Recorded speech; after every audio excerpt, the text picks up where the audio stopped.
Hi guys, ನಮಸ್ಕಾರ from the Netherlands. Welcome back to another vlog. ಈ ವ್ಲಾಗಲ್ಲಿ ನಾನು ಒಂದು ಲೋ ಕ್ಯಾಲರಿ ಟ್ರೀಟ್ ಮಾಡ್ತಾ ಇದ್ದೀನಿ. ಅದೇನಂದ್ರೆ ಸ್ನ್ಯಾಕ್ ತರ ಈ ತರ ರೈಸ್ ಪೇಪರ್ ಸ್ಪಿನಾಚ್ ರೋಲ್ ಮಾಡ್ತಿದ್ದೀನಿ. ಹೇಗೆ ಮಾಡ್ತೀನಿ ಅಂತ ತೋರಿಸ್ತೀನಿ. ಇವಾಗ ಸ್ಟಾರ್ಟ್ ಮಾಡೋದ. ಫಸ್ಟ್ ನಾನು ಒಂದು ಪ್ಯಾನ್ಗೆ ಎಣ್ಣೆ ಹಾಕೊಂಡಿದ್ದೀನಿ. ಇವಾಗ ಆ ಎಣ್ಣೆಗೆ ಆಲ್ರೆಡಿ ಈ ಥರ ಆನಿಯನ್ಸು ಮತ್ತು ಗಾರ್ಲಿಕ್ ಎಲ್ಲ ಕಟ್ ಮಾಡ್ಕೊಂಡಿದ್ದೀನಿ. ಫಸ್ಟು ಗಾರ್ಲಿಕ್ ಹಾಕೊಂಡಿದ್ದೀನಿ.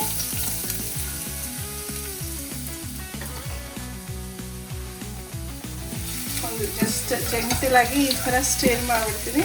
ಮೇ ಬಿ ಜಸ್ಟ್ ಒಂದು 20-30 ಸೆಕೆಂಡ್ಸ್ ಮಾಡಬೇಕಷ್ಟೇ. ಫ್ಯೂ ಸೆಕೆಂಡ್ಸ್ ಆಗಿದ ತಕ್ಷಣ ಕಟ್ ಮಾಡ್ಕೊಂಡಿರೋ ಆನಿಯನ್ಸ್ ಹಾಕೊಳ್ತಾ ಇದ್ದೀನಿ. ಇದನ್ನು ಅಷ್ಟೇ 1 or 2 minutes ಈ ಥರ ಜೆಂಟಲಾಗಿ ಸ್ಟೇರ್ ಮಾಡ್ಕೋಬೇಕು. ಸ್ಟೇರ್ ಮಾಡ್ಕೊಳ್ಳೋಣ. ಆನಿಯನ್ಸ್ ಬೇಗ ಕುಕ್ ಹಾಕೊಳ್ಳೋಕ್ಕೆ ಆ್ಯಕ್ಚುಲಿ ಇದು ಸಾಲ್ಟ್ ಕೂಡ ಹಾಕೋಬೋದು. ಸೊ ಒಂದು ಸ್ವಲ್ಪ ಸಾಲ್ಟ್ ಹಾಕೊಂಡಿದ್ದೀನಿ.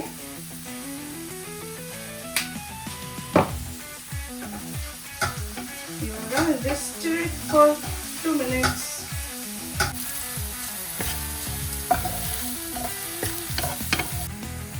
ಒಂದು ಆನಿಯನ್ಸ್ ನೋಡಿದ್ರೆ ಇಷ್ಟು ಕುಕ್ ಆಗಿದೆ. ಇವಾಗ ಈ ಥರ ಕುಕ್ ಆಗಿರೋ ಆನಿಯನ್ಸ್ಗೆ ಆಲ್ರೆಡಿ ನಾನು ಪಾಲಕ್ ಸೊಪ್ಪನ್ನ ಕಟ್ ಮಾಡಿಕೊಂಡು ಅಂದರೆ ವಾಶ್ ಮಾಡಿಕೊಂಡು ಕಟ್ ಮಾಡ್ಕೊಂಡಿದ್ದೀನಿ ಸ್ವಲ್ಪ ಚಿಕ್ಕದಾಗಿ.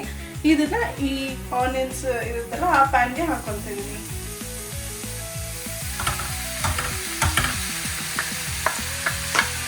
ಇದು ಜಾಸ್ತಿ ಥರ ಕಾಣಿಸ್ಬೋದು, ಬಟ್ ಕುಕ್ ಆದಮೇಲೆ ಪಾಲಕ್ ಗೊತ್ತಲ್ಲ ಫುಲ್ ಕಮ್ಮಿ ಥರ ಆಗೋಗುತ್ತೆ.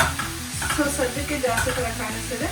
ಇದನ್ನು ಒಂದು 3 minutes or 4 minutes ಕುಕ್ ಮಾಡಿಕೊಂಡ್ರೆ ಕರೆಕ್ಟಾಗಿ ಆಗುತ್ತೆ. ಇದರಲ್ಲಿ ಕುಕ್ಕಿಂಗು ಅಂದರೆ ಪ್ಯಾನ್ ಮೇಲೆ ಸ್ಟವ್ ಮೇಲೆ ಕುಕ್ಕಿಂಗು ಇಷ್ಟೇ ಇರೋದು. ನೆಕ್ಸ್ಟ್ ಏನೇ ಕುಕ್ಕಿಂಗ್ ಅಂದರೆ ಏರ್ ಫ್ರೈ ಅನ್ನೋದು ಅಷ್ಟೇ. ಸೊ 1-2-3 minutes ವೆಯ್ಟ್ ಮಾಡೋಣ ಇಲ್ಲಿ ಕುಕ್ ಆಗೋಕ್ಕೆ.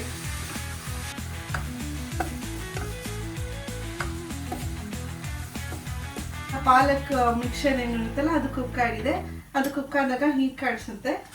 ಸೊ ಇಷ್ಟು ಕುಕ್ ಆದರೆ ಸಾಕು, ಜಾಸ್ತಿನೂ ಏನು ಕುಕ್ ಮಾಡ್ಬೇಕಂತ ಇಲ್ಲ. ಒಂಥರ ಡಾರ್ಕ್ ಗ್ರೀನ್ ಪಾಲಕ್ ಸೊಪ್ಪುದು ಕಲರ್ ಬರುತ್ತಲ್ಲ ಅಷ್ಟು ಕುಕ್ ಮಾಡಿದರೆ ಓಕೆ. ಇನ್ನು ಆ್ಯಕ್ಚುಲಿ ತಣ್ಣಗಾಗಕ್ಕೆ ಬಿಡಬೇಕು. ತಣ್ಣಗಾದ್ಮೇಲೆ ಏನೇನು ಎಕ್ಸಸ್ ವಾಟರ್ ಇದೆಯಲ್ಲ ಎಕ್ಸಸ್ ವಾಟರ್ ಎಲ್ಲನೂ ಸ್ಕ್ವೀಸ್ ಮಾಡಿಕೊಂಡು ಡ್ರೈನ್ ಮಾಡ್ಕೋಬೇಕು. ಇದು ಕೂಲ್ ಡೌನ್ ಆಗಿದೆ. ಏನು ಪಾಲಕ್ ಮಿಕ್ಸರ್ ಇತ್ತಲ್ಲ ಅದು. ಆಮೇಲೆ ಎಷ್ಟಾಗುತ್ತೋ ಅಷ್ಟು ವಾಟರ್ನ ಸ್ಕ್ವೀಸ್ ಮಾಡ್ಕೊಂಡಿದ್ದೀನಿ. ಸೊ ಈ ಥರ ಆಗಿದೆ. ಇದಕ್ಕೆ ನಾನು ಕ್ರೀಮ್ ಚೀಸ್ ಹಾಕೊತಿದ್ದೀನಿ. ಈ ಥರ ಲಿಡರಿಂದ ಈ ಕ್ರೀಮ್ ಚೀಸ್ ತೊಗೊಂಡಿದ್ದೆ. ಸೊ ಇದಕ್ಕೆ ಈ ಕ್ರೀಮ್ ಚೀಸ್ನ ಹಾಕೊಳ್ಳೋದ. ಈ ಥರ ಇರುತ್ತೆ ಕ್ರೀಮ್ ಚೀಸು. ಇದನ್ನು ಎಷ್ಟು ಸ್ಪೂನ್ ಹಾಕೊಳ್ತೀನಿ? 2 ಸ್ಪೂನ್ಸ್ ಈ ಥರ 2 ಸ್ಪೂನ್ಸ್ ಹಾಕೊಂಡು ಜಸ್ಟ್ ಮಿಕ್ಸ್ ಮಾಡ್ಕೋಬೇಕಷ್ಟೆ.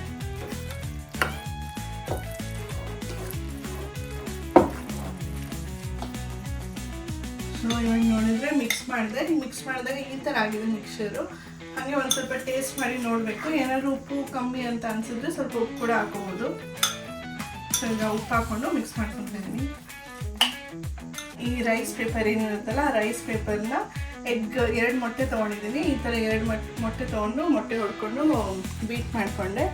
ಈ ಥರ ಮೊಟ್ಟೆ ಮಿಕ್ಸರಲ್ಲಿ ಹೀಗೆ ಸ್ವಲ್ಪ ಸೋಪ್ ಮಾಡ್ಕೋಬೇಕಷ್ಟೆ. ಜಸ್ಟ್ ಜೆಂಟಲಾಗಿ 2 ಕಡೆನೂ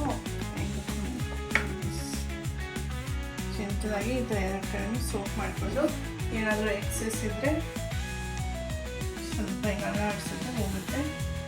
ಹೋಗಾದ್ಮೇಲೆ ಈ ಮಿಕ್ಸರ್ನ ಏನಿರುತ್ತಲ್ಲ ಅದನ್ನು ಹಾಕೋಬೇಕು. ಇವಾಗ ರೈಸ್ ಪೇಪರ್ನ 2 ಸೈಡನ್ನು ಎಗ್ ಮಿಕ್ಸರಲ್ಲಿ ಸೋಪ್ ಮಾಡಿಕೊಂಡೆ. ಅದಕ್ಕೆ ಇದೇನು ಕ್ರೀಮ್ ಚೀಸ್ ವಿತ್ ಸ್ಪಿನಾಚ್ ಅಂದರೆ ಪಾಲಕ್ ಏನು ಮಾಡಿರ್ತೀವಲ್ಲ ಅದನ್ನು ಹಾಕೋಬೇಕು. ಈ ಥರ ಹಾಕ್ಕೊಂಡು ಜಸ್ಟ್ ಫೋಲ್ಡ್ ಮಾಡ್ಕೋಬೇಕಷ್ಟೆ. ಸೊ ಹಿಂಗೆ ಫೋಲ್ಡ್ ಮಾಡಿಕೊಂಡು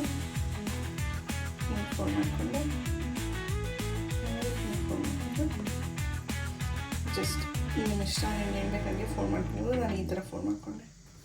ಸೊ 1 is ರೆಡಿ. ಈ ಥರ ಕಾಣಿಸುತ್ತೆ. ಇಲ್ಲಿದೆ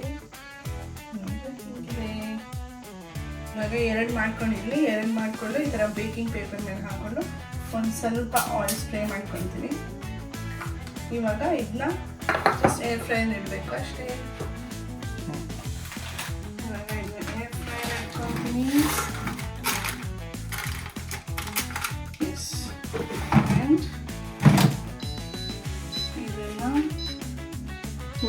180°C ಅಲ್ಲಿ ಫಾರ್ 12 ಮಿನಿಟ್ಸ್ ಬೇಕ್ ಮಾಡ್ಕೊಳ್ಬೇಕು. ಅಷ್ಟೇ. ಇವಾಗ 12 ಮಿನಿಟ್ಸ್ ಅಂದರೆ ಹೆಂಗೆ ಬಂದಿರುತ್ತೆ ನೋಡೋದ. ಸೊ ಟೈಮ್ ಆಗಿದೆ, ತೆಗೆದು ನೋಡೋದ ಹೆಂಗಾಗಿದೆ ಅಂತ. ಸೊ ಇದು ನೋಡಿದರೆ ಈ ಥರ ಫುಲ್ ಪಫ್ ಆಗಿಬಿಟ್ಟು ಈ ಥರ ಕಾಣಿಸ್ತಿದೆ. ಫುಲ್ ಬಿಸಿ ಇರುತ್ತೆ, ಅದಕ್ಕೆ ಇದನ್ನ ಯೂಸ್ ಮಾಡಿಕೊಂಡು ಒಂದನ್ನು ಚೆಕ್ ಔಟ್ ಮಾಡಲ್ಲ ಹೆಂಗಾಗಿರುತ್ತೆ ಅಂತ.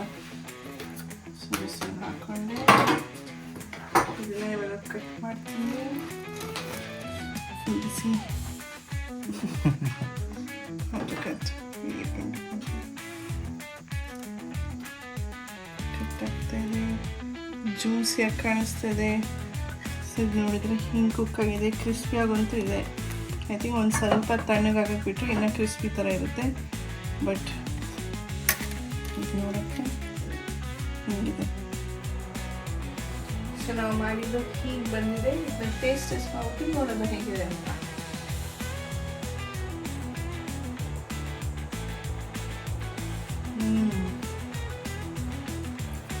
ಚೆನ್ನಾಗಿದೆ. ಇಲ್ಲೆಲ್ಲ ಆ್ಯಕ್ಚುಲಿ ಒಂದು ರೋಲ್ಸ್ ಬರುತ್ತಲ್ಲ, ರೋಲ್ಸ್ ಬರುತ್ತೆ ಅಂಗಡಿಗಳಲ್ಲಿ, ಸೇಮ್ ಅದೇ ಥರ ಇದೆ. ತುಂಬ ಚೆನ್ನಾಗಿದೆ. ರೈಸ್ ಪೇಪರಲ್ಲಿ ಮಾಡಿದ್ವಿ ಅಂತ ಏನೂ ಅಷ್ಟು ಡಿಫ್ರೆನ್ಸ್ ಗೊತ್ತಾಗಲ್ಲ. It's nice healthy snack, low calories, also filling ಆಗೋ ಇರುತ್ತೆ. So this rice paper spinach with cream cheese roll it's good. Try ಮಾಡಂಗಿದ್ರೆ ಟ್ರೈ ಮಾಡಿಬಿಟ್ಟು ನಿಮ್ದು ಮಾಡಿದಾಗ ಹೆಂಗೆ ಬಂತು ಅಂತ ಹೇಳಿ ಕಮೆಂಟ್ಸಲ್ಲಿ ಹಾಕಿ. ಲಾಸ್ಟ್ ವ್ಲಾಗಲ್ಲಿ ತೋರಿಸಿದ್ನಲ್ಲ ಕ್ಯಾಂಡಲ್ ಮೇಕಿಂಗ್. ಈ ಕ್ಯಾಂಡಲ್ ಮೇಕಿಂಗ್ ಕಿಟ್ಟಲ್ಲಿ ಕ್ಯಾಂಡಲ್ಸ್ ಮಾಡಿದ್ನಲ್ಲ 24 hours ಆಗಿದೆ. ಸೊ ಇಲ್ಲಿ ನೋಡಿದ್ರೆ ಈ ಥರ ಇದೆ.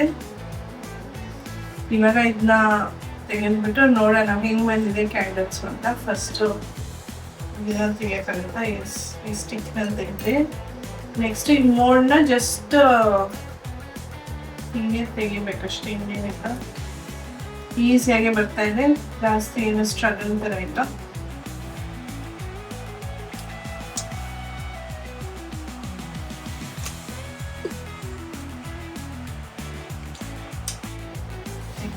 ಚಿಕ್ಕದು ಈ ಥರ ಬಂದಿದೆ ನೋಡಿ, ಚೆನ್ನಾಗಿದೆ. ಶೇಪು ಮೋಲ್ಡ್ ಥರನೇ ಬಂದಿದೆ, ಕಲರ್ ಕೂಡ ಚೆನ್ನಾಗಿದೆ. This was the first one. ಇವಾಗ ದೊಡ್ಡದು ತೆಗೆದ.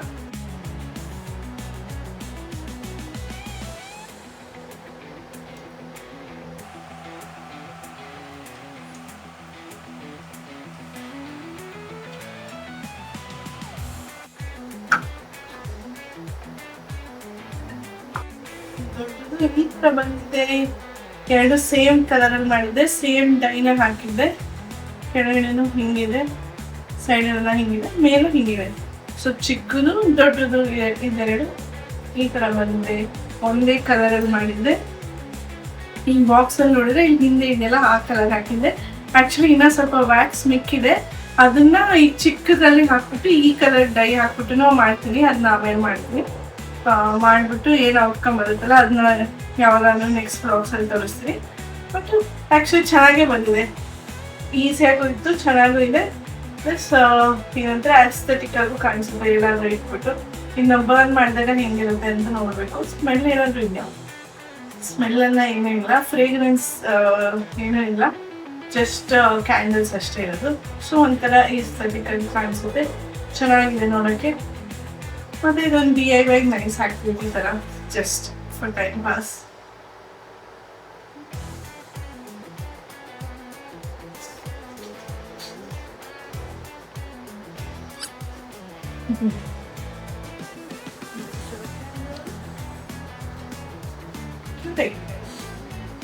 ಇವತ್ತಿನ ವ್ಲಾಗಿಗೆ ಅಷ್ಟೇ guys. Thank you for watching. See you in the next vlogs. Bye.